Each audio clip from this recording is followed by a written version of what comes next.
कहते हैं तिरुपति ऊपर तिरुमला जो है वो पहाड़ पर है, नीचे तिरुपति है। और तिरुपति में एक वैष्णव अपनी गौशाला में गायों का दूध निकाल के नित्य लेके जाते थे।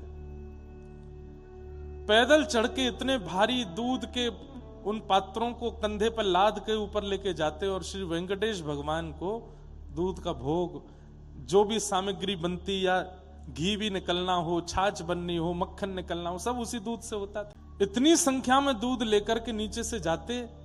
ठाकुर जी ने उनसे एक बार प्रकट होकर के कहा, देखो हमें तुम्हारी गैयाओं का निकला हुआ दूध बहुत प्रिय लगता है, पर तुम इतनी मेहनत करके ऊपर आते हो, ये मुझसे देखा नहीं जाता। तो बोले क्या करूं? बोले तुम मत आया करो, अब मत आया करो, हम अपनी व्यवस्था ऊपर कर लेंगे। हम वेंकटाधिपति हैं, लक्ष्मीपति हैं, कहीं ना कहीं से हमारी व्यवस्था हो जाएगी, आप ऊपर मत आया करो। तो वो जो ग्वारिया थे ना, उनके नेत्र सजल हो गए। बोले अच्छा, तो मतलब अब मेरी जगह किसी और को बैठाने वाले हो, मुझको परिवर्तित कर रहे हो, सेवक बदल रहे हो। हमारे गिरिराज जी वाले पंडित श्री गया प्रसाद जी महाराज कहते थे, ठाकुर जी आपके संग खेल रहे हैं, ये आपके ऊपर बहुत बड़ी कृपा है। ठाकुर जी कैसे खेलते हैं? कभी पैर फ्रैक्चर करा देंगे, कभी करोड़ों का नुकसान करवा देंगे, बच्चों को विपरीत कार्य करने में लगा देंगे, घर परिवार में कलेश द्वंद आदि प्रकट कर देंगे। इसका मतलब क्या? ठाकुर जी आपसे खेल रहे हैं। तो पंडित श्री गया प्रसाद जी महाराज कहते, भैया ठाकुर जी ते शिकायत मत करे करो कि लाला हमारे संग इतनो खेल काई को रहे हो।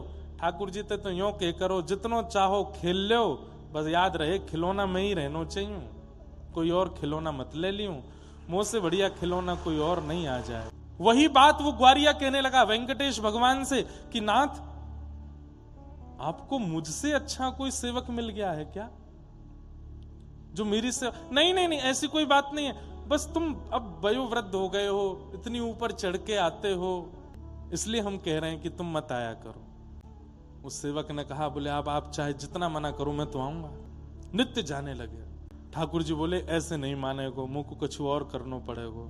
सो रात्रि में ठाकुर जी एक ग्वारिया का रूप बनाते, ऊंची धोती पहन करके, सिर पे स्वाफा बांध के और अपना मुंह ऐसे ढक करके ठाकुर जी ग्वारिया बन के जाते। और जैसे ही वो ग्वारिया जिसकी गौशाला थी वो सो जाता, ठाकुर जी जाते और सब गैयाओं को खड़ा करके थन में मुख लगा करके सबका दूध पियाते। दूसरे दिन उसने सुबह जैसे ही दूध निकाला तो एक गैया का भी दूध नहीं मिला। चिंतित हो गया, इतनी सारी गैया मेरी, इनका दूध गया कहां? ठाकुर जी आके पी जाते रात में। और ठाकुर जी स्वयं आते, आकर के गैयाओं का स्पर्श करते तो गैया इतनी मंत्रमुग्ध हो जाती कि कुछ ना रम्माती ना चिल्लाती, कुछ नहीं कहती, ठाकुर जी को दूध पीने देती। सबको दूध पी के ठाकुर जी चले जाते। एक दिन निकला, 2 दिन निकले, 3 दिन निकल गए, दूध मिल ही नहीं रहा है। वो ग्वारिया सोचने लगा, मेरी गैया चरने जाती हैं, खूब प्रेम से चारा चरती हैं, पर दूध क्यों नहीं हो रहा है? और एकाध को नहीं हो, समझ में आती बात, एक गैया की भी दूध नहीं है। समझ गया कि कोई चोर आता है रात्रि में और आकर के चोरी कर जाता है।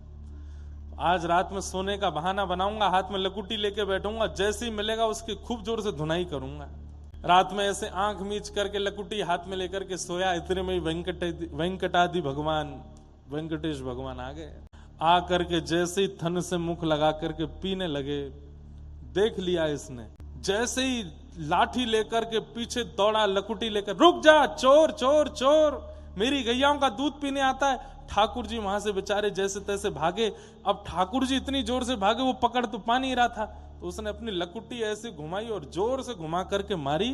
ठाकुर जी उसी समय पीछे देख रहे थे कि ज्यादा पास तो नहीं आ गए, इतने में लकुटी आकर के यहीं लगी ठोड़ी पे।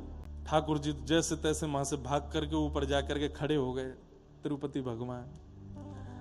अब आज दूध मिल गया उसको, दूध निकाला, कंधे पे लाद करके ऊपर आया, बाहर से ही बोलता आ रहा है, क्षमा कर देना भगवान, 3 दिन आपको दूध नहीं दे पाया। अरे एक चोर मेरी ग्वारिया गौशाला में घुसे आया था और उसके कारण ये, और आज मैंने उसके अच्छे से, पता नहीं कहीं तो उसके टूटे होंगे हाथ पांव, ऐसी जोर की लकुटी घुमा के मारी थी। अब याद रखेगा, जीवन में कभी दूध पीने नहीं आएगा। ठाकुर जी मंद मंद मुस्कुरा रहे थे, बोले अच्छा। उसने आकर के प्रणाम किया, दूध भोग सामने रखा। जैसे ठाकुर जी की झांकी देखी, ठोड़ी में से रक्त निकल रहा था। नेत्र सजल हो गए, घबरा गया, बोले जय जय, ये आपको किसने मारा? ये इतनी श्रम कैसे हुआ आपकी थोड़ी पे? भगवान बोले छोड़ो, अब रहने दो, क्या बताएं? नहीं नहीं बताओ, वो इंद्र भी होगा तो मैं स्वर्ग में जाकर के खींच के लाऊंगा उसको, किसने मारा आपको बताओ। ठाकुर जी बोले रहने दो, मत पूछो।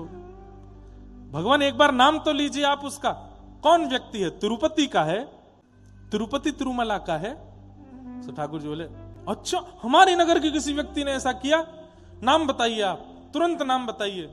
ठाकुर जी बोले वो खम्भ में जाके देखो, वहां उसका नाम लिखा है। उस खंबे में प्रतिबिंब लगा था, शीशा लगा था। उसने जाकर के देखा, तुम्हारा नाम वाम तो नहीं, उसी का शक्ल दिखने लगी। कहाँ है भगवान? यहाँ तो कोई नहीं। बोले कुछ दिख रहा है? बोले ये तो प्रतिबिंब है, इसमें मैं ही दिख रहा हूँ। बोले हाँ, इसने ही मारा है।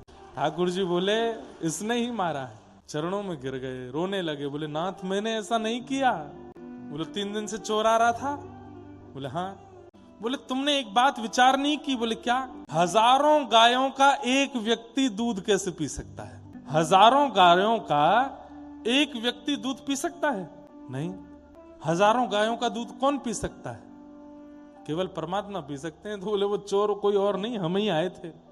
तुम हमारी बात नहीं मान रहे थे, रोज ऊपर लेकर के दूध चले आते हो तिरुपति में। अब तुम नहीं माने तो हमने सोचा कि ऐसा क्या करें कि तुमको आना ना पड़े, हम ही नीचे आके गैयाओं का दूध पी जाते थे। पर आज तुमने ऐसी सेवा करी हमारी, है इतनी जोर से लकुट्टी मारी। चरणों में गिर गए। तुरंत एक औषधि बना करके ठाकुर जी की थोड़ी पर लगाई। प्रभु मेरे प्राण ले लीजिए, मेरे हाथ पैर कटवा दीजिए, मैं अब जीना नहीं चाहता, मैंने अपने नाथ को कष्ट दिया। ठाकुर जी बोले नहीं, अब तुम्हारी याद में जब तक पृथ्वी पर मेरा ये धाम तिरुपति विराजमान है, मैं नित्य इस औषधि को यहां लगाऊंगा ताकि तुम्हारी याद रहे। कुछ मांग लो, मैं तुमसे बहुत प्रसन्न। तब उस भक्त ने क्या मांगा कि नाथ सेवा करना मेरा अधिकार है, वो अधिकार मुझसे छीनिए मत। नित्य दूध निकालना, पात्र में रखना, चढ़ करके अब लाद के ऊपर लाना, आपको लगता है कि मुझे बहुत श्रम होता है, पर मुझे श्रम नहीं होता है। वो मेरा सौभाग्य है, मेरा अधिकार है। मैं कुछ नहीं जानता, केवल कम से कम एक गुण मेरे पास है, दूध निकाल के आपकी सेवा में लाना। वो मुझसे मत छीनिए नाथ, और मुझे कुछ नहीं चाहिए। ये अधिकार मुझसे मत छीनिए, ये मेरा अधिकार है, मुझे दे दीजिए। ठाकुर जी प्रसन्न हो गए और फिर अंतिम श्वास तक उस भक्त की वो सेवा चलती ही रही। सेवा हमारा अधिकार है और वो अधिकार